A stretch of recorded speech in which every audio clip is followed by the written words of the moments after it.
Interview avec le SO, partie 2. Ok, bienvenue dans une nouvelle vidéo du Scratch Club Emeric. L'année dernière, on avait fait une vidéo ensemble et un interview. Ouais. Et donc là, cette année, on en refait un. C'est pas mal, je trouve, de se faire un petit truc comme ça tous les ans, de faire un bilan de toi, ta saison, enfin comment ça se passe pour un joueur de 3e div là, qui vient de monter sur le Challenge Tour. Donc là, en gros, dans ce que je pensais faire, c'est un petit bilan de ta saison sur ta victoire, ta première victoire au début. D'ailleurs, c'était juste après l'interview. C'est pour ça qu'on l'a refait d'ailleurs. C'est d'ailleurs la seule et unique raison pour laquelle tu as gagné. Tu vois, c'était bien sûr, c'est parce que tu étais allé sur la chaîne du Scratch Club, tu vois. C'est ça. Voir ça après le fil de ta saison, la fin de saison, après même les qualifs que tu as fait pour le DP World Tour. Et après, il y a aussi quelque chose de sympa qui s'est passé dans l'année. Enfin, moi, qui a retenu mon attention, c'est que tu as joué aussi avec Scotty Scheffler. Tu l'as battu. Ouais, il y a eu un petit match de 9 trous en fin d'année. On en parlera. Donc ça, tu pourras décrire. Mm-hmm. Donc fraîchement là, on fait nos vidéos, tu pars en tournoi en Égypte et là tu gagnes. Vas-y, essaye de nous faire rentrer vraiment dans cette semaine, comment ça s'est passé. Ouais, carrément. Déjà, c'était le retour en France pour moi. Je venais de faire 4 ans aux États-Unis, 4 ans et demi. Et puis en fait, tu arrives en France un peu sans rien, c'est-à-dire que tu commences ta carrière pro, tout simplement. D'ailleurs, je vais faire en jeu parce que c'était moi qui. Et puis, j'ai même pas vraiment de KT sur l'Alps Tour. Donc, tu fais même une cagnotte. Je fais une cagnotte. Et puis la Fédé, ils sont au courant que je veux revenir en France et puis essayer de monter les échelons, etc. Donc en gros, ils me donnent 2 invitations sur les 2 premiers tournois de l'Alps Tour en Égypte. Donc voilà, donc top. Je sais, j'avais c'est une invite de la FF Golf. Ouais, c'est une invite de la FF Golf. Bon pari, alors bravo la FF Golf. Ouais. Et puis du coup, c'est cool parce que j'ai une échéance, je peux m'entraîner pour cette échéance. Donc je passe un hiver qui n'était pas évident avec le temps. Entre-temps, j'essaye de monter une petite équipe autour de moi. Donc c'est là où je fais la connaissance de Greg Buisson, mon coach actuel, Antoine Schwartz. Donc je commence, et Kenny Le Saget, donc je commence avec ces 3 coachs et puis on fait un super travail hivernal. Donc déjà donc tu réorganises tout ton finalement sur être basé en France plutôt qu'avant où tu étais aux États-Unis. Exactement, en fait je ne suis pas resté aux États-Unis parce que financièrement, c'était compliqué là-bas pour avoir un staff. Les coachs sont vraiment plus chers. Et puis tu as un loyer à payer, alors que là, je pouvais rentrer chez maman ou chez papa pendant un certain temps. Donc voilà, c'était la bonne décision à prendre. C'était pas forcément celle que je voulais de base, mais c'était la bonne pour ma carrière. Et donc voilà, on arrive en Égypte, il fait chaud, le parcours est super sympa. Et puis c'est le début de la saison, donc en gros tout le monde est à égalité. Et puis t'es dans quel état d'esprit là? Tu te dis je vais tous leur prouver ou alors? Ouais, un petit peu. Franchement, déjà à l'invite de la Fédé, je voulais leur montrer que voilà, ils ont eu raison de me la donner parce que je m'étais vraiment super bien entraîné cet hiver. Et en fait, j'y suis allé. J'avais un peu de pression parce que j'ai que 2 invites, donc il faut vraiment que je performe sur 2 tournois. Sinon, j'ai vraiment rien dans l'année, quoi. Mais malgré cette pression, je l'ai pas forcément sentie. Je l'ai plutôt prise en mode là, c'est une opportunité de prouver que j'ai bien bossé cet hiver. Et puis, donc j'y suis vraiment arrivé un peu dans cet état d'esprit-là. Je savais que j'avais fait le taf. Est-ce que quand tu es sur le parcours, tu penses à tout ça ou pas ça doit être la difficulté d'être un pro. Là, non, parce qu'en fait, tu vois, malgré la pression, comme je t'ai dit, c'était une opportunité. C'est-à-dire que je devais rien avoir de base. Là, j'ai eu une invite, donc autant y aller, quoi. Autant y aller à fond. Et j'ai bien aimé le parcours, ça reflétait plutôt bien mon jeu. C'est un peu un parcours à l'américaine où c'est un peu plus large, c'est même large. Tu vois, il n'y a pas d'arbre, c'est-à-dire que c'est fairway et puis le waste area, un peu comme tu peux trouver en Arizona ou à Dubaï. Donc c'était un parcours aussi où il y avait beaucoup d'obstacles à 260 mètres. Et si tu peux carrier tout ça, il y avait des avantages que j'avais sur ce parcours. Ouais. Comme la plupart des mecs, hein, maintenant tout le monde tape plutôt fort. Hein. Ouais. Mais je me suis plutôt bien senti. Et puis voilà, je fais un premier tour assez prometteur, je fais -3, je crois que je suis milieu de, enfin je dois être à peu près à la 20e place, donc plutôt content, je me sens plutôt bien. Et effectivement, ce deuxième tour de -6 m'a vraiment m'a propulsé dans les dernières parties en fait, le dernier tour. Et puis voilà. Et puis là, ce jour-là, donc ça, si tu vas aller en profondeur, là sur -6, est-ce que il y a tout qui va bien ou c'est... J'essaie un peu de me rappeler, mais ça fait loin, c'est vrai. Je me souviens que j'avais déjà un bon groupe. Je me souviens que je jouais avec Nicolas Muller, un Français avec qui j'avais partagé des années d'internat ensemble, donc c'était sympa de se retrouver. Ouais. Mais oui, c'était. En fait, je savais que le jeu était là. J'avais un game plan un plan de jeu qui était assez agressif. Okay. Mais je me sentais vraiment bien dans la balle. Je pouvais manier le draw comme le fade, enfin surtout le fade parce que je faisais quand même 95% de fade.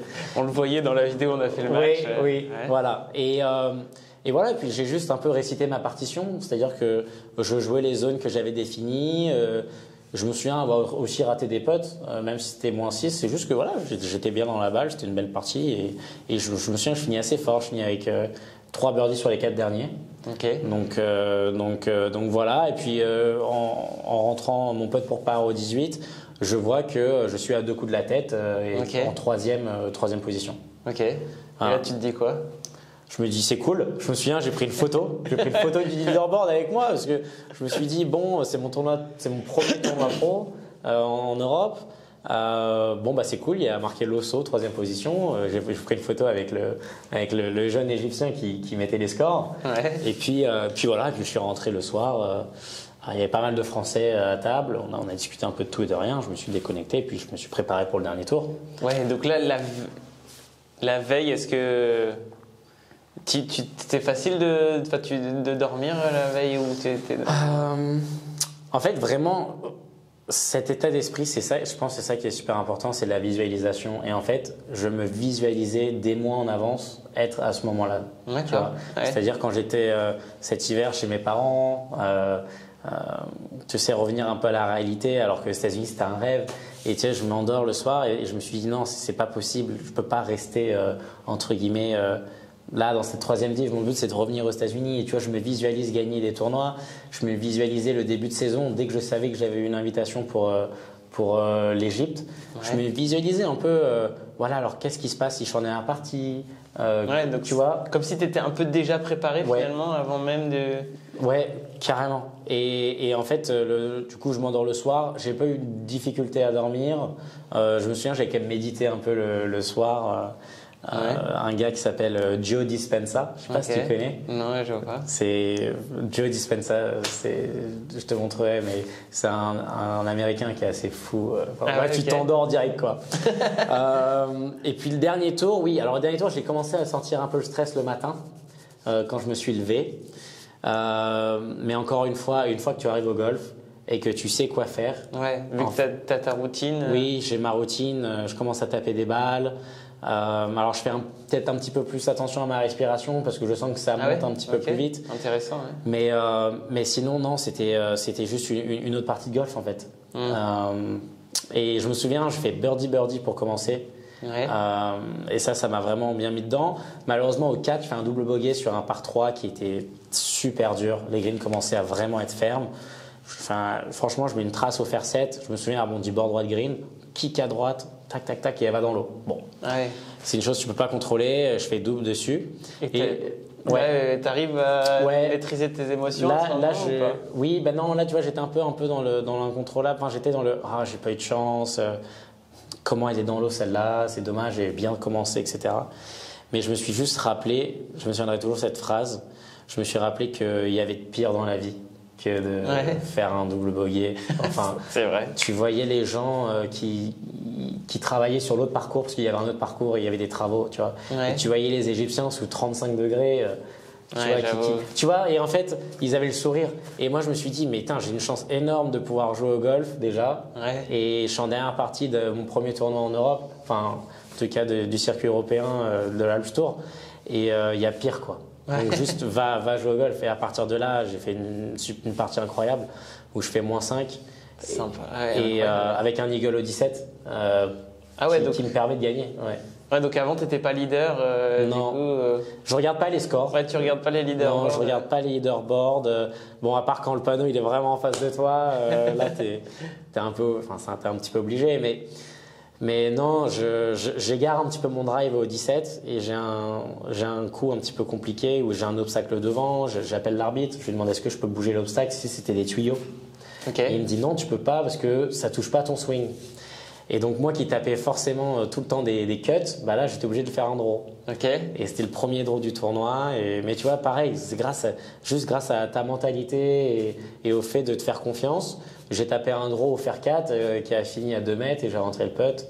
Ouais. Et puis voilà, je savais que par au 18 suffirait. C'est intéressant que finalement déjà, tu nous dis que tu joues presque tout en fade, mais c'est vraiment quand la situation l'impose que à cette époque-là que tu sors un draw. Ouais, c'est ça, j'ai l'impression que ça a changé depuis. Ouais, c'est ça. Et c'était ma forme du moment. Et puis au 18, oui. Là, en plus, un eagle, tu sais, le cœur, il bat un peu plus. Tu fais eagle, il te reste un trou et en fait, c'est là où tu as le destin entre tes mains. Tu vois, c'est putain, je peux foirer le truc comme je peux le réussir, mais c'est moi. Je suis leader, un coup d'avance au 18. Et tu te dis quoi là? Et bah là, j'en parlais avec mon coach Greg, on en a longtemps parlé, même aux jeunes de l'école de golf, tout ça. Je m'étais entraîné quand même tout l'hiver à faire un draw au cas où.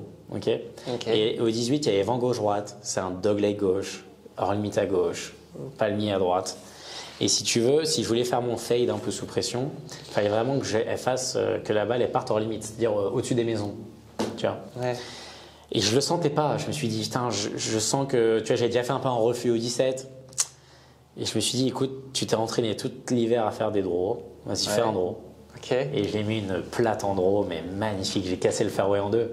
Mais le bois 3 a vraiment fait 300 mètres. Je me suis retrouvé limite dans l'eau en face. Et puis là, j'avais plus qu'un wedge à taper. Bah, t'es soulagé là quand tu la vois en l'air? Ouais, je suis content. Je suis content parce que je l'ai vraiment visualisé. J'ai mis du temps à visualiser, mais une fois que je l'avais, je l'ai tapé. Et donc finalement, la visualisation à ton niveau, c'est super important de voir la trajectoire et tout. Carrément. Donc t'as la visualisation en amont de te voir leader et tout ça, et ensuite la visualisation. C'est ça. Du coup, moi, je visualise vraiment un pro traceur. Oui, c'est ce que comme tu tu vois à la télé. Je pense que oui, ça me permet de rester en fait dans le présent. C'est-à-dire que il faut que je me concentre sur ce coup-là, pas sur autre chose, pas sur l'argent, pas sur tout ça. Justement, est-ce que tu arrives sur le moment, est-ce que tu penses à l'argent là, quand tu es leader et tout ça? Non, je pense pas forcément à l'argent parce qu'en fait, t'es tellement, vu qu'on est compétiteur, on est tellement sur le fait de vouloir gagner la compète ou de pas la perdre parfois. Enfin, tu vois, c'est que tu penses pas à l'argent ou à tout ça. Non. Après, dans l'année, en fait, ce qui est bien, c'est que là, je suis dans un stade où, moi, c'est en termes de points. C'est-à-dire qu'il me faut un certain nombre de points pour finir dans le top 5. Chaque année, c'est souvent à peu près les mêmes points. Et du coup, au lieu de visualiser ça en argent, je visualise plutôt ça en points, tu vois. C'est que je me dis, une victoire, c'est bien, ça me ferait tant de points. D'accord. Tu vois. Donc voilà. Donc première victoire chez les pros, c'était super sympa. Et donc tu gagnes là et tu te dis quoi après? Tu dis c'est bon, ma saison elle est faite ou alors Non, je me souviens appeler quand même mon père et des personnes importantes, ma mère, etc. Et en fait, j'étais assez relâché. J'avais quand même de l'émotion. Je me souviens, je pleurais en hôtel. Mais je me suis prouvé à moi-même que si tu fais vraiment bien les choses et que si tu as quelque chose qui marche pour toi et que tu le fais régulièrement, il y a des belles choses qui peuvent arriver comme la victoire, tu vois. Je t'ai dit, je travaillais tout l'hiver, j'étais à Paris dans le froid, mais je me suis quand même forcé à m'entraîner, à faire des belles choses et en fait, c'est un peu la cerise sur le gâteau, quoi. Et ça, finalement, c'était un moment de joie dans ta carrière pro et je discutais avec Arnaud Tardival hier notamment, il parlait qui est un pro au PCC qui entraîne les jeunes, les bons jeunes. Et il parlait de tous les sacrifices que tu as à faire quand tu es pro. Toi, justement, qui est là-dedans, si là, pour un jeune qui regarde là, parce que eux ils voient juste à la télé des joueurs golfeurs jouer au soleil tranquille. Ouais. Est-ce que tu pourrais nous décrire un peu tous les sacrifices que tu dois faire Ouais, carrément. Bah alors, quand j'étais très très jeune, je me souviens, j'allais pas aux anniversaires le week-end de mes amis. Ouais, déjà c'est le premier truc. Ouais, ça c'était le premier truc, je me souviens. En fait, sinon les sacrifices, c'est tout con, mais là je pars en tournoi dimanche. J'ai des amis qui m'ont proposé d'aller dîner dans Paris et puis peut-être faire la fête après, mais tu vois, il y a des moments pour tout. Je dis pas qu'il faut absolument ne jamais le faire. Il y a des moments dans l'année où il faudra et où tu auras l'opportunité d'avoir des moments de détente, etc. Mais il faut que tu trouves tes propres moments de détente qui te font du bien. En fait, maintenant, tout ce qui touche le golf, enfin en fait, toutes les décisions que je vais prendre, c'est est-ce que c'est bénéfique pour mon golf. Ok. Donc c'est un peu ça. Et à partir de là, tu vois avec toi-même si tu es OK. Si t'es OK. Mais toutes les décisions que je prends à l'heure actuelle, c'est OK, est-ce que ça va aider mon golf, aider mon bien-être, ou est-ce que ça va tout simplement porter défaut et puis pas et performer. Et t'arrives à t'en tenir comme ça Ouais, mais là c'est devenu c'est une addiction quoi. Hein. Ah ouais, J'ai envie de monter sur le PGA Tour, tu vois, c'est les années là. Tu vois, ça se passe entre guillemets un peu maintenant, donc autant bien le faire quoi. Ouais, donc en tout cas ça démontre une bonne maturité et de savoir en tout cas quelles sont tes priorités déjà. Enfin, je sais que moi j'aurais craqué, j'aurais dit oui. ouais. T'as d'autres sacrifices aussi que tu fais Ouais, voilà, récemment, sacrifice. Ouais, quand même. J'ai pas pu passer Noël avec ma petite sœur, avec mes parents, même le Nouvel An, parce qu'en fait, j'étais aux États-Unis. J'ai passé 2 mois exceptionnels, parce qu'en fait, c'est dur de s'entraîner l'hiver à Paris, comme tu le sais. Donc, j'ai la chance, vu les contacts que je me suis fait aux États-Unis, d'avoir l'opportunité de m'entraîner pendant 2 mois là-bas en fait. Okay. Après j'étais hyper content, mais c'est vrai que tu dis ah merde, du coup la famille, je vais pas y avoir pour Noël, tu vois, le dîner le 24 c'est peut-être moi et un pote, on va se faire je sais pas, une pizza quelque part, tu vois, tu seras pas avec le foie gras, avec la famille, surtout que j'adore Noël, mais d'un autre côté, encore une fois, c'est ok, pourquoi je fais ça? En fait ça vaut le coup. Parce que je peux m'entraîner dans des parcours exceptionnels aux US, tu vois, là j'ai vraiment fait un super travail hivernal. Donc, c'est vrai que moi je vois sur Instagram, il a trop de la chance, il est aux US et il joue des super parcours, mais je vois pas que. Et alors que moi j'ai ma famille à côté, tu vois. C'est vrai que tu vois pas finalement il y a les bons et les mauvais côtés, quoi. Ouais, c'est ça. Ok.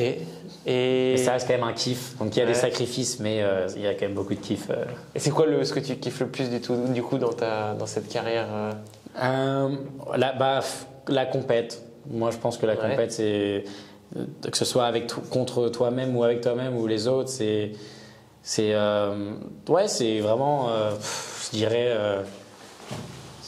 être en constante compétition avec les autres, quoi. Ouais. Parce que j'ai l'impression que c'est pour ça, parce qu'on dit toujours, tu vois, quand tu vois les meilleurs golfeurs, tu vois, je sais pas, Rory ou autre, on dit ils ont trop de la chance. Si je gagne, enfin, j'entends souvent en fait des golfeurs dire, si je gagnais des millions comme eux, moi aussi je m'entraînerais, tu vois. Mais finalement, c'est pas les millions qui les ont fait travailler, c'est cet amour de la compétition qui les a amenés finalement à cet endroit. Parce que finalement, il faut déjà adorer travailler dans la boue, pour être compétitif, je vois, quand tu es en 3e division, 2e division, pour après accéder au super tournoi derrière, quoi. Ouais, c'est ça. Les mecs, ils s'entraînent pour vivre 5 secondes d'émotion, quoi. Que ce soit la victoire, le putt pour la victoire, et puis voilà, comme tu dis, ils ont envie aussi de rester où ils sont. Financièrement, c'est quand même sympa de jouer sur le PGA Tour, tu joues des parcours de dingue. C'est pour ça que tu le fais, quoi. Tu le fais parce que tu kiffes tout simplement. C'est un peu la vie de rêve que moi j'ai envie d'avoir, c'est d'être sur le PGA Tour pour vivre ces moments-là aussi, jouer des parcours de dingue. faire des petites vacances à Hawaï avec ta famille entre les tournois. Enfin, tu vois, c'est quand même la belle vie. Comme Mathieu Pavon, là, c'est ça qui était... Ouais. Bravo, ouais. J'imagine que ça doit inspirer aussi de voir un Français qui réussit. Là, je pense que cette année, si tu regardes les Français, ça a été peut-être la plus belle saison jamais réalisée par tous les Français, par la sélection française. Enfin, Mathieu gagne. Tu as eu un nombre de gars Antoine Rosner qui monte sur le PGA Tour. Qui est ici d'ailleurs. Ouais. Les victoires françaises, il y en a plein. David Ravetto aussi, de la Boulie, qui est à TCU avec moi. Et du coup, tu joues avec eux quand tu es ici ou... J'essaye. Antoine prend souvent mon argent, mais. Ah oui, je me disais, est-ce que tu le bats ou pas? Non, mais après, c'est compliqué parce qu'on a un calendrier quand même très chargé. Et il suffit que moi, je sois en semaine off. Lui, il n'est pas. Mais je suis très content de la Boulie avec Fred Lacroix aussi qui a gagné. Donc, ça a été une belle année pour la Boulie. J'avoue, ouais, incroyable. Et donc du coup là sur ta saison, tu fais après donc le reste de la saison, tu fais une autre bonne paire, je crois, dès le début d'année aussi. Ouais, c'est ça. Je fais deuxième au troisième tournoi de l'année avec un très bon dernier tour. Ouais. Et après donc là il y a, le reste de la saison en gros c'est un peu, il y a plus de victoires. Comment plus de victoires. Tu décrirais cette partie de la saison? En fait, j'ai tellement appris cette année. Encore une fois, c'était ma première saison professionnelle en Europe, même tout court. Ouais. Et oui, je me souviens, je suis après 4 tournois, je suis deuxième du ranking. Deuxième du ranking, parce qu'il y avait un mec qui avait gagné, qui a fait deuxième et quatrième, donc il avait un petit peu d'avance sur moi. Et tu te dis, ok, bon, écoute, c'est plutôt pas mal. C'est pas très compliqué, tu sais, limite. Tu te dis, c'est facile en fait. Ouais, je me dis, ok, bon, là, je suis deuxième. Le top 5 va monter sur le Challenge Tour. J'ai quand même beaucoup d'avance sur le 5e déjà. Donc, je joue quand même pas mal. Je me souviens, je joue bien. Je passe les 6 ou 7 premiers cuts quand même. Donc, je marque des points. C'est pas des gros points, c'est des 20e, 25e, 30e places. Mais écoute, je suis là, je suis pas loin de faire encore une belle perf. Puis là, ça commence un peu à moins bien jouer. Je rate un cut. Derrière, je refais un cut sur le number, mais je joue pas très bien le dernier jour. Je rate 2 cuts. Là, ça commence un peu. Et c'est là où en fait la partie professionnelle, c'est là où c'est pas évident, c'est que c'était tout nouveau pour moi. C'est que je commence un peu à douter. Je me dis attends, là je passe 3e du ranking. Ah merde, là je passe 4e du ranking. Est-ce que tu étais beaucoup dans le résultat, je veux dire Ouais, et en fait, je me suis complètement je me suis paumé là-dedans. C'est-à-dire que je me suis dit, mais mec, en fait, l'Alps Tour, ça joue dingue. Parce que, tu sais, moi, je viens encore une fois, j'étais amateur aux États-Unis. J'ai vu ce que c'était le haut niveau là-bas. Tu vois, j'ai joué avec Ludwig Haber, j'ai joué avec tous ces mecs-là. Et je me dis, allez, retour à la case départ, entre guillemets. Et en fait, je regardais pas vraiment les autres. Tu vois, les premiers tournois, j'étais tellement focus. Et en fait, je me dis, ah ouais, le mec, il vient de faire moins 10 là sur ce parcours. Tu vois, je le vois pas là. Ouais. Puis je commence à voir un gars, ah ouais, mais lui, il était 2e amateur mondial, qu'est-ce qu'il fait là? Et en fait, tu commences un peu à te comparer aux autres. Okay.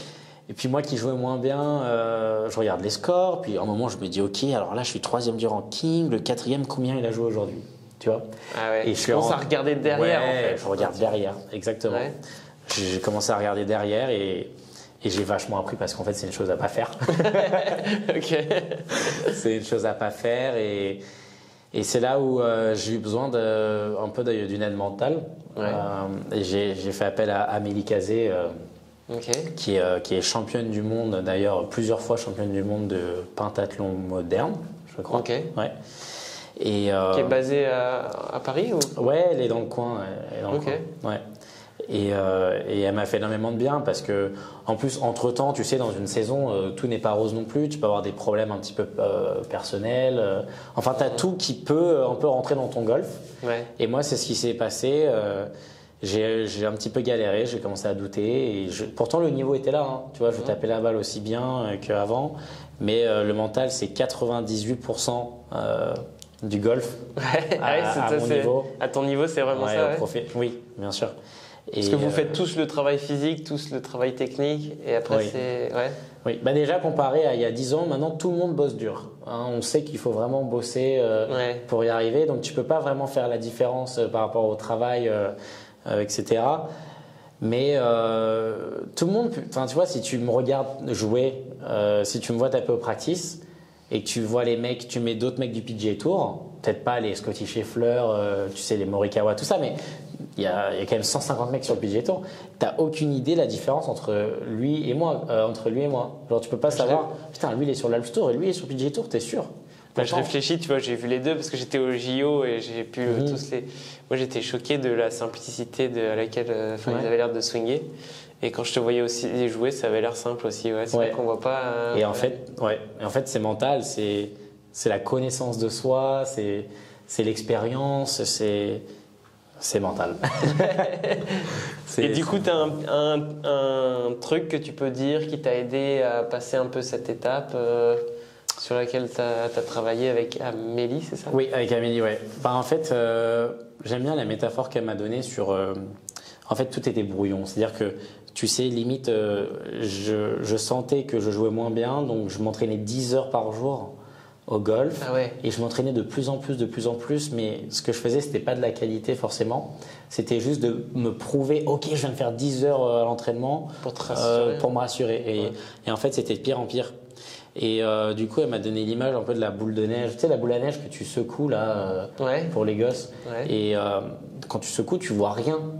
Tu vois, parce que tu y es allé, tu vas dans tous les sens, tu t'as fait très vite et en fait, tu vois rien. Et en gros, elle m'a dit, après, au bout d'un certain temps, ça redescend, puis tu vois clairement ce qu'il y a dans la boule à neige.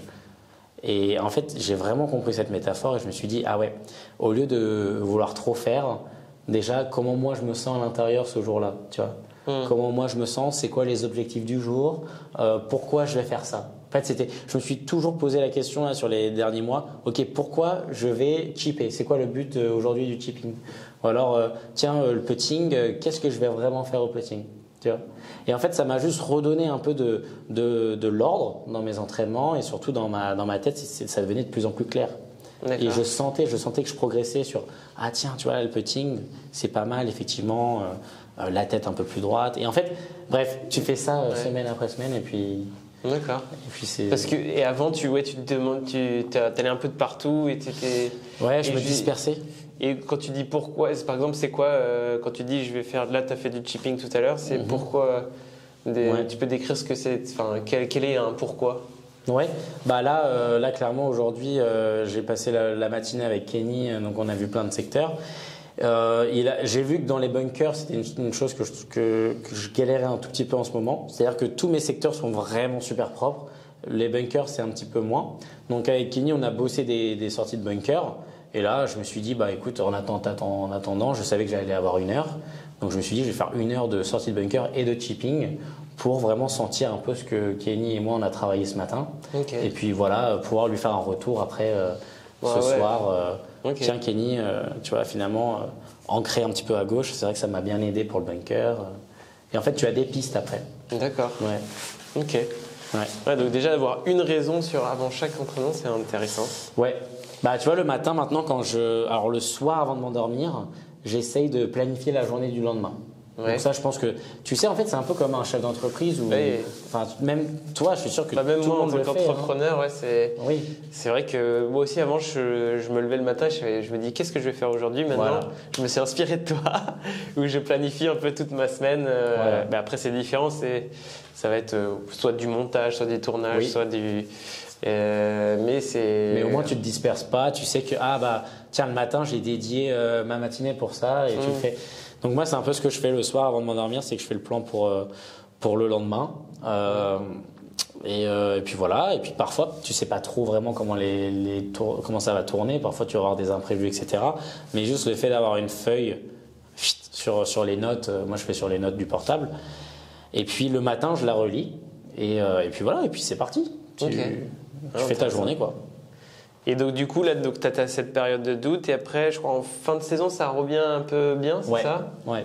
J'ai eu de la chance en fait, il y a eu une trêve je sais pas hivernale parce que c'est l'été mais une trêve estivale où j'ai pu un peu poser le cerveau. Je suis parti en vacances avec ma famille dans le sud et puis voilà, un petit peu sortir de toute la pression des résultats, de la montée sur Challenge Tour, etc.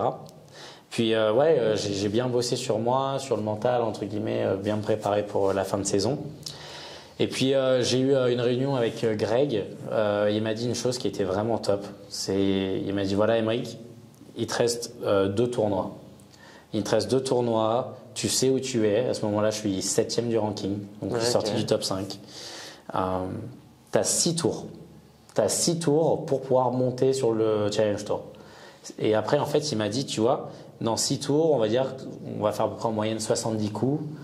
Un coup, c'est à peu près 30 secondes d'effort mental. Donc en fait, j'avais que 1h15 où il fallait que je sois concentré à 100%. D'accord. Tu vois? Ok. Et en fait, c'est comme ça que j'ai vu la fin de l'année. C'est que je me suis dit, ok, je sais où j'en suis, il reste 6 tours. Mon but, ça va être vraiment d'être à fond sur le coup que j'ai à taper. Okay. Et tu vois, ça peut paraître bateau parce que tu te dis, mais attends, le mec il est pro. C'est ce que, ouais.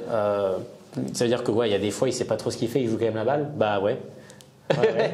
Il y a des fois t'es pas dans le présent, ouais. Ah oui, il y a des fois je suis pas dans le présent, je tape la balle, je la mets dans l'eau parce que j'étais pas focus sur les bonnes choses. Ouais. Et donc quand tu t'es entraîné 10 heures dans la journée, après, ça doit être dur d'être dans le présent. ça aussi. Et du coup, voilà comment la fin d'année ça s'est passé, c'est que j'avais le couteau entre les dents.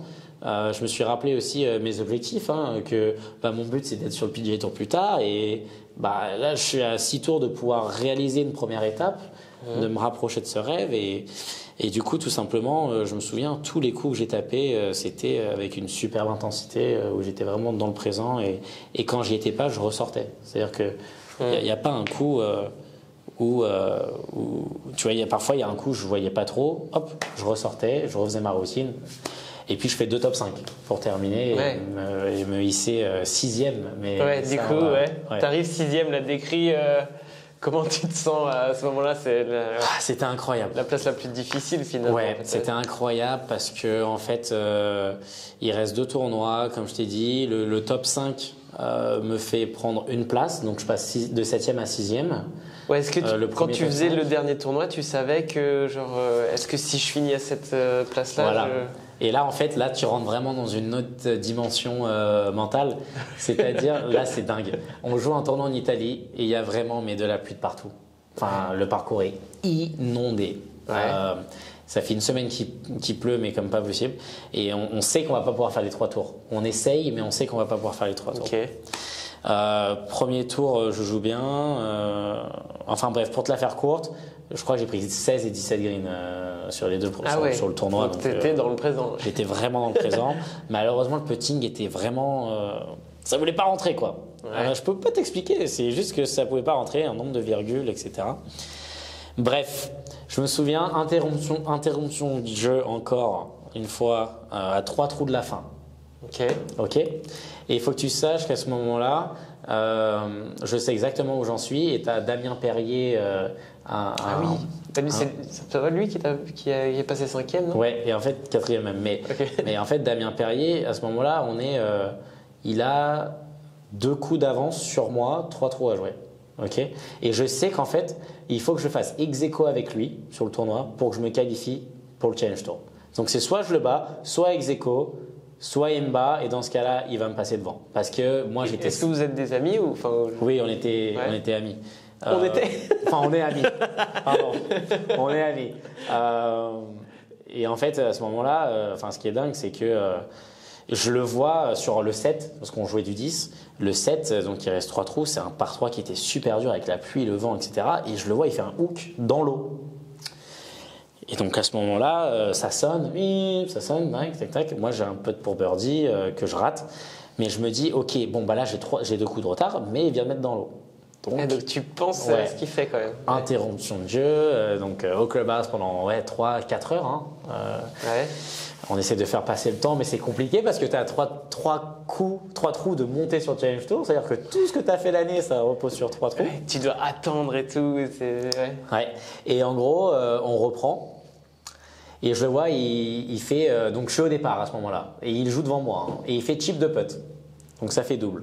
C'est ce que je pense. Ouais. Derrière, c'est à moi de jouer et là, j'ai jamais autant tremblé toute ma vie. Ah ouais. Ah là, faire 3 dans les mains. J'ai pas joué, ça fait 4 heures que j'ai pas tapé un coup. Il y a de l'eau et tout. Je suis comme ça. Et là, pareil, vraiment, c'était de la survie. Je rigole pas. Il fallait que je tape le coup que je sentais. Et c'était un draw de 40 mètres. Donc, je m'aligne dans la forêt, draw, 2 mètres. Ok.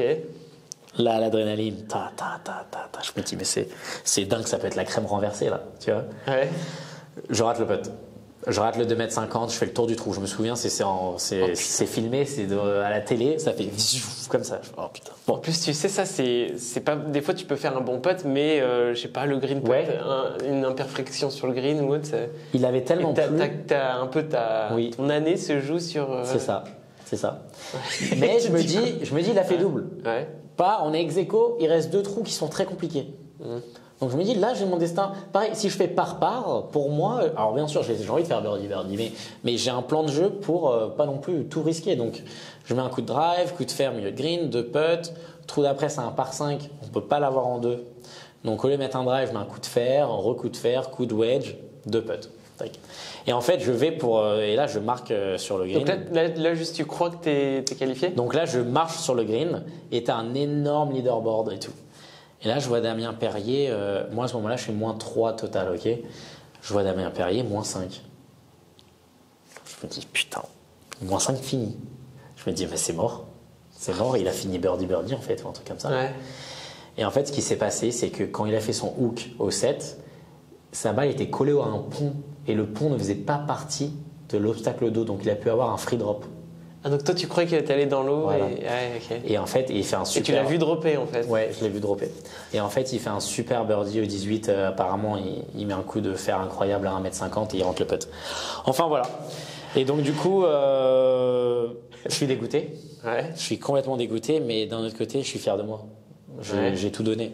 Vraiment, j'ai tout donné les 2 derniers tournois et ça s'est pas joué sur les 2 derniers tournois. Enfin, ça s'est joué sur le dernier putt du 18, mais au fond, j'ai tout donné. Bref. Ouais. Donc Damien, t'es jaloux ou pas de... Non. Non, c'est pas ma mentalité. J'ai été le premier à le féliciter. Ouais, ça doit être dur quand même de dire félicitations et toi tu te dis... Il était désolé pour moi. Je dis mec, franchement, c'est comme ça que ça devait se passer. Ouais. Je te jure, je sais pas si c'est un peu la mentalité que j'ai américaine, mais je l'ai vraiment félicité. Je lui ai dit mec, je suis hyper content pour toi. Ouais.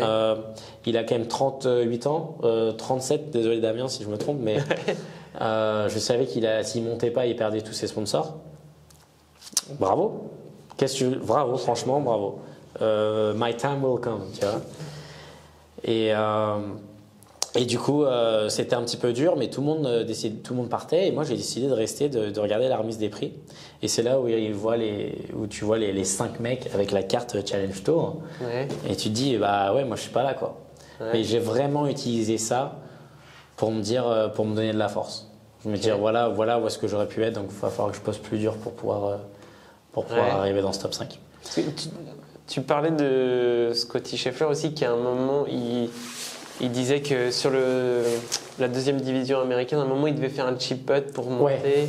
Et que finalement, c'était ce moment le plus difficile plutôt que quand il devait gagner sur le PGA Tour ou je sais pas quoi. Ouais, je me souviens, il a dit ça. Il a dit que lui, où il a ressenti la plus grosse pression, c'était effectivement au Q-School, donc aux qualifications, où il fait son chip putt au 18 pour avoir sa carte du Grand Ferry ou du PGA Tour, je sais plus ce que c'était. Mais c'est là, oui, parce que une fois que tu es sur le PGA Tour et que tu commences à prendre tes marques, tu peux y rester. Tu y restes. Ouais. Tu sais que voilà. Alors que là, s'il fait pas son chip putt, comme toi, ton putt qui fait le truc comme ça, quoi. C'est ça se joue à ça se joue à 1 mm, quoi. Ça se joue à 1 mm. Du coup, je finis 6e, mais j'ai quand même une chance de pouvoir me qualifier via les cartes européennes. Okay. Donc je reviens un peu dans le présent, et puis une semaine après, je pars en Espagne pour faire les PQ2. Voilà, parcours super, super sympa. Et en fait, je fais moins 4 le premier tour, donc je suis plutôt bien dedans. Et je fais un plus 4 le deuxième tour qui me... Ouais, c'est parce que les PQ2, donc c'est les qualifs où tu joues sur 6 tours, c'est ça? Ouais, en fait, tu as PQ1, PQ2, PQ3. Et en fait, donc tu as 13 sites, 13 endroits différents en Europe pour les PQ1. le top 15 de chaque site se qualifie pour les PQ2. Ok. Les PQ2, il y a 4 sites en Espagne. Donc, toi, tu vas dans le site où tu as été pris. Puis là, pareil, 4 tours, le top 15 ou top 20 se qualifie. Et ça, c'est un peu l'étape, enfin, c'est un peu l'épreuve la plus dure du golf, non? Ouais. Non, tu dirais? Oui, c'est. Toi, tu l'as ressenti comme ça ou... Ouais, en fait, c'est qu'il faut vraiment bien jouer au bon moment, quoi. Ouais. T'as 3 semaines dans l'année où il faut vraiment que tu joues bien et voilà. Moi, je connais des superbes joueurs qui n'ont pas franchi la première étape parce que c'était pas la semaine où ils se sentaient bien, quoi. Et donc, PQ2, moins 4 plus 4, au fin fond du classement. Ah oui, donc t'étais là, donc tu dis que t'es encore. Ouais, là, fin fond, j'étais pas du tout, en tout cas dans le top 20, tu vois. Ouais. Et là, c'était dur. Là, c'était dur parce que je me dis, là, il y a moyen que vraiment je reste sur l'App Store l'année prochaine. Enfin, si je me qualifie pas, je me qualifie pas. Est-ce que tu te dis, parce que donc t'es quand même monté parce que t'as fini dans le top 5 parce qu'il y a quelqu'un qui a augmenté sa catégorie. Oui. Est-ce que tu l'espères, que tu le sais qu'il y a quelqu'un qui peut augmenter sa catégorie? Je sais que soit par moi-même je peux le faire, ou peut-être que c'est soit Damien Perrier, soit Vince Van Veen qui peuvent aussi, eux, se qualifier pour les PQ3. Et les PQ3, il faut qu'ils passent le cut pour que moi je monte sur le Challenge Tour. Donc il y a beaucoup de si, tu vois, beaucoup de suppositions. Donc là, tu te dis que c'est fini. Ouais, là, je me dis que c'est un peu fini. Enfin, pas fini, mais je me souviens, là, j'appelle ma mère. Mais ma mère, elle connaît pas grand-chose au golf. Et je l'appelle rarement. Et je me souviens, je l'appelle 15 minutes avant le départ, le 3e tour. Parce que j'ai besoin de parler. Et je dis, voilà, maman, ça m'énerve, je n'y arrive pas et tout. Je sens que je peux y arriver, mais j'ai pas confiance en moi. J'ai vraiment pas confiance en moi, etc. Elle m'a dit, écoute, Aymeric, juste, va jouer au golf aujourd'hui, pense à rien, juste à te faire plaisir. Elle m'a dit, je me souviens plus exactement ce qu'elle me dit, mais en gros, le message, c'était fais du Aymeric Losso, coup par coup, fais-toi kiffer. Tu vois, fais ton. Si tu as envie de voir Aymeric Losso à la télé ou de l'extérieur, vas-y, j'ai envie que tu le vois là devant toi. Et c'est ce que j'ai fait, et je fais une partie exceptionnelle où je fais moins 7. Je fais moins 7 et je te jure, j'étais tellement apaisé en fait. Je me suis dit, peu importe ce qui se passe, je veux juste me faire kiffer. Et je fais moins 7, je me remets dans le classement, juste. T'as pris du plaisir? Ouais, j'ai C'est pris possible du de prendre du plaisir sur les PQ? Ouais. Et dernier tour exceptionnel où je fais moins 4 en finissant birdie. Où là j'ai fait un gros fist pump au 18. Ouais, là en fait, j'ai le putt pour continuer ma saison. Je sais que j'ai 4 mètres. Ouais, je le sais parce que j'ai assez d'expérience pour savoir que moins 11, t'étais sûr, tu vois. J'étais à moins 10 au 18. Moins 10, si je la rate, il y a peut-être un playoff. Mais t'as pas envie d'être en playoff au PQ3, c'est horrible. Au PQ2, pardon. Ouais. Et du coup, j'ai un putt de 4 mètres et ouais, je l'ai rentré. C'est là, il rentre. Ouais. Ah putain. Je me suis encore prouvé des choses. Ouais. Je me suis dit, je suis capable de rentrer 4 mètres au 17, 4 mètres au 18 pour continuer ma saison, tu vois. Putain. Donc la qualif énorme. Ouais. Je pars avec Bastien Hamar, un ami à moi. On prend la voiture, on va au final stage, à l'étape finale. Et là, tu te dis, en fait, je peux aller sur le European Tour, là, tu te dis. Et en fait, je me dis, putain, j'ai une chance d'être sur l'European Tour, là. Ouais. Parce qu'on sait que le top 20 va sur l'European Tour. Et moi qui suis sur l'Alps Tour, mais bon, encore une fois, l'objectif c'était vraiment le Challenge Tour, tu vois, step by step. Et là, j'arrive au PQ3, donc je joue l'Arco avec certains gars comme Molinari, comment il s'appelle, Eddie Pepperell, George Cozzi, enfin des gars qui ont gagné sur le tour genre un nombre de fois. Tu te dis ok, c'est dingue, Pro V1 en practice, 2 parcours, donc 2 recos, enfin un petit peu un monde ouais, c'est pas le monde que t'as l'habitude. Ouais. Genre là sur l'Alps Tour, c'est un peu plus galère, ouais. Tu dirais, Camion du Tour pour le sport, enfin, et voilà, et je fais une belle préparation. Je fais un bon premier tour, je me souviens, moins 2, 40 dans la 40e place, etc. Mais malheureusement, je joue pas bien le reste du tournoi. Ouais. Donc je passe pas le cut pour le Challenge Tour malheureusement. Mais, histoire de dingue, il y avait Vince là-dedans qui était avec moi sur l'Alps Tour toute l'année, qui lui a passé les PQ1, les PQ2, et là il est au PQ3. Et on est tous les deux pas très bien après 2 tours. Et il joue devant moi, le 3e tour. Et là, je vois qu'il rentre quand même beaucoup de putts. Alors, je reste concentré sur moi, mais je vois Vince, parce que je savais qu'à ce moment-là, c'était le seul moyen. C'était soit moi, je joue énorme, soit lui, il joue énorme. Et je regarde, je demande à mon catch, je fais, il a combien, Vince, là? Ah, là, il est -7 après 12. Putain, -7 après 12, c'est pas mal. Et en fait, sur le reste de la partie, je jouais, bien sûr, je me concentrais. Mais bon, je jouais -2, -3, ce qui était pas mal, mais j'étais trop loin. Vraiment, j'étais trop loin. Et du coup, finalement, tu es devenu supporter. Et je suis devenu supporter de Vince. Et tous les trous, on regardait Vince qui rentrait des putts, C'était exceptionnel. Il y avait 30 km/h devant, ça jouait très dur. Et là, au 18, c'est énorme, faut que je te montre la photo. Il fait un fist pump énorme au 18. Et tu vois un connard, pardon pour le mot, mais tu vois un connard sur le fairway 200 mètres derrière qui fait comme ça, c'était moi. Et on regarde la carte de score et on voit la télé, les caméras qui le suivent et tout. Il avait fait 59. Ah ouais. Il a fait -13 ou -12, je sais plus c'était un par combien. Et comme quoi il faut faire 59 pour qualifier sur le tir. Voilà. Et en fait, il se propulse à la 15e place. Ok. Voilà, donc il fait encore un très bon dernier tour, donc il passe le cut. Et vu que lui maintenant il a une KT European Tour, Challenge Tour, il a un peu un mix des deux, il a amélioré la KT de l'Alps Tour que lui il allait avoir. Donc en fait, hop, toi t'es passé. Je suis passé le 5e. Ouais, 5e quoi. Donc c'est comme ça que je monte sur le Challenge Tour. Et là tu te dis c'était le destin que tu t'attendais quoi en gros. Ah, c'est dingue, oui, je l'ai invité, je lui ai payé sa bière au clubhouse et je lui ai fait un câlin, je lui ai dit merci mec. Et lui, il le savait, enfin il s'en foutait un peu. Il le savait, pas sur le moment, il a autre chose à foutre, mais il savait que s'il améliorait sa KT, moi je montais.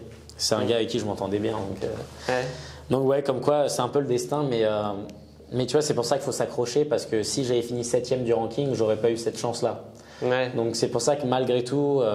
Ton top 5 de la finale de l'Alps Tour m'a permis de pouvoir espérer comme ça. Ouais, c'est fou, c'est des histoires de fou. Hein. Ouais. Comme quoi, ça montre complètement la difficulté de 3e du début d'une carrière de golfeur. Ça se joue à des millimètres, ça se joue à des coups du destin. C'est fou quand même. Oui, c'est dingue. Mais c'est pour ça que j'ai vachement appris de cette année, c'est malgré toutes les erreurs que j'ai faites, que ce soit un petit peu, tu sais, sortir la calculatrice, etc., j'ai tellement appris et j'ai hâte de ne pas refaire ces erreurs en fait et d'avoir appris comment gérer cela et voilà. Et donc du coup maintenant, là cette année par exemple sur le Challenge Tour, qu'est-ce que tu vas faire de différent justement? Déjà c'est dans l'état d'esprit, tu le sais qu'il faut se concentrer sur soi. C'est-à-dire que tu vois les 2 derniers tournois, j'en ai tellement discuté en fait avec Amélie et Greg pendant l'année. L'été j'ai pu me reposer pendant les vacances, que tu vois les 2 derniers tournois, peu importe ce qui se passait, oui il y aura les caméras ou il y aura les leaderboards, mais voilà, il faut juste que tu te concentres sur toi en fait. Donc c'est pas une recette magique, c'est juste en fait j'ai pris conscience des choses qui marchaient et qui marchaient pas. Et en dehors des tournois, comment tu vas faire pour essayer de pas calculer? Ouais, tu vois par exemple un truc qui peut être génial, c'est l'application. Tu peux la supprimer. Oui, comme moi qui ai supprimé Instagram. Voilà. Tu la supprimes, comme ça, tu n'as pas de tentation à les regarder, etc. Après, honnêtement, hors tournoi, je peux regarder vite fait le ranking, mais si tu veux, je sais que je serai au 5e, 6e, 7e du ranking ou quoi. On l'espère. Mais du coup, il n'y a pas forcément un besoin de regarder. Moi, vraiment, ce qui me choquait, c'était après le round, je regardais les scores vraiment des 5 mecs derrière moi. Ah ouais, Donc, tu vois, c'est surtout en tournoi. Hors tournoi, je m'en foutais. D'accord. Je faisais ma vie. Et du coup, sur le Challenge Tour maintenant, donc objectif 2025, comment tu vois la chose? Est-ce que tu te dis. Est-ce que pour toi, c'est plus difficile le Challenge Tour ou l'Alps Tour, c'est déjà. L'Alps Tour, ça joue très bien, mais plus tu montes de division, plus c'est dense, plus l'erreur coûte cher. Mais j'ai hâte. Le Challenge Tour, c'est une autre dimension parce que on joue 29 tournois dans 20 différents pays. C'est une saison qui est très longue, qui va commencer la semaine prochaine et qui va finir mi-novembre. Donc c'est vraiment, ça va être intense, mais j'ai hâte. Il y a 20 places qualificatives, donc c'est plus le top 5 de l'Alps Tour, c'est le top 20 qu'il faut faire pour monter sur l'European Tour. Mais j'ai hâte, franchement, tout simplement. Je sais que ça joue très bien. On l'a vu, hein, même Manacero, il était sur Challenge Tour il y a encore un an. Là, il vient de monter sur le PGA Tour. Donc, tu sais que tous les mecs qui montent sur le Challenge Tour peuvent gagner sur l'European Tour. Donc, tu sais que ça va jouer solide. Ouais. Donc, tu le vois comme une autre dimension, du coup. Ouais, je le vois. Après, c'est moi et ma balle de golf. Hein. Ouais, tu vois. Ça reste les mêmes outils que tu vas utiliser. Les mêmes outils, il y a toujours 18 trous. Il y a un round de plus, il y a que ces 4 tours, le 3. Mais à part ça, tout est pareil. Hein. C'est toi et ton putter, tes pensées.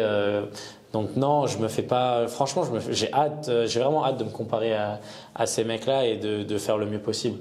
Ok. Ouais. Bon, on te souhaite de bien réussir sur la saison en tout cas et d'apprendre et d'être dans le présent. D'être dans le présent. Tu as bien raison. Sur tous tes coups.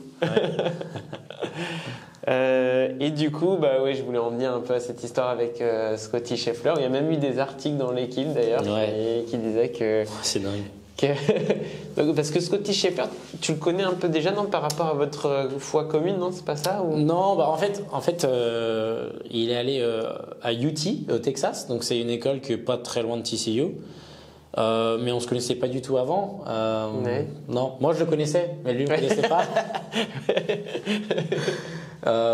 Mais en fait, tout simplement, j'étais à Dallas pour m'entraîner et j'ai un de mes mentors là-bas, un ami vraiment de confiance, qui me dit écoute, Scotty fait une sorte de camp d'entraînement avec 80 gamins.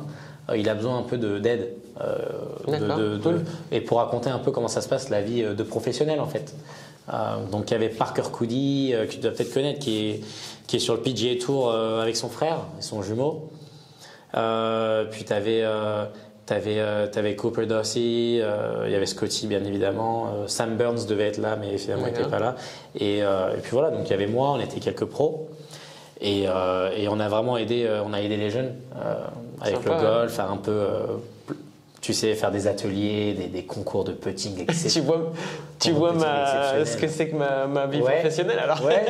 Ouais, c'est ça. Ouais. C'était vraiment des ateliers hyper sympas. Du basket à côté, enfin voilà, plein de choses.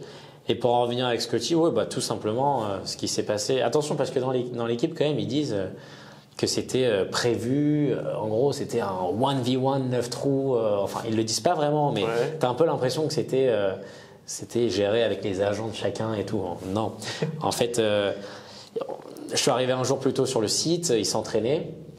Il allait faire un clinique en fait un clinique pour les jeunes, mais avant on s'est dit tiens on va le jour d'avant on va faire 9 trous et du coup je lui propose est-ce que tu aimerais bien faire 9 trous avec moi et tout, puis super gentil, il a dit ouais vas-y on va faire 9 trous et puis voilà, et puis au départ du 1 il me dit bon $20 et puis l'histoire a fait que oui sur 9 trous attends, faut que tu l'ai battu d'un coup quoi. non, mais tu peux pas juste dire ça non, faut que tu décrives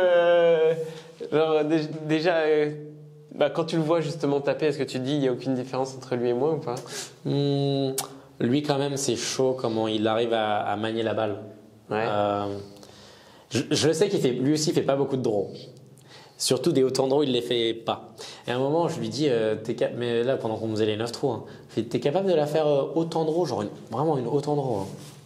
Il me dit, putain, ça fait peut-être 8 mois que je l'ai pas fait ce coup. Ah ouais? Ouais, je te jure, 8 mois. Ah, dingue.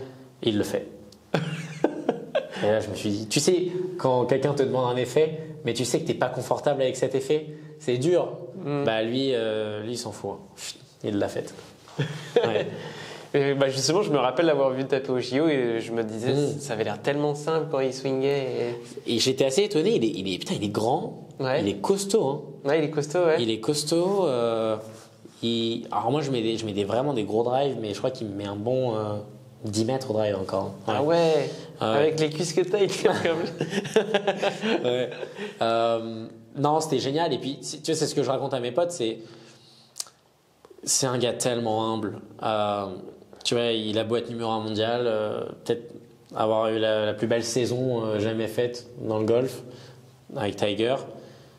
Putain, le mec, on a parlé un peu de la vie en général, le mec, c'était cool, quoi. Mais c'est vraiment lui qui a l'air le meilleur mentalement, quand il dit qu'il arrive à se déconnecter, c'est vraiment ça, quoi. C'est que pour lui, il le dit souvent en interview que c'est pas le plus important le golf pour lui parce que, que c'est surtout sa famille. Il arrive grâce à la religion à se ouais, voilà. Après, il a la foi en Dieu et effectivement, lui, comme il dit, Dieu lui a donné un don de jouer au golf et tout ce qu'il peut faire, c'est s'entraîner dur et donner le maximum en fait pour ce don.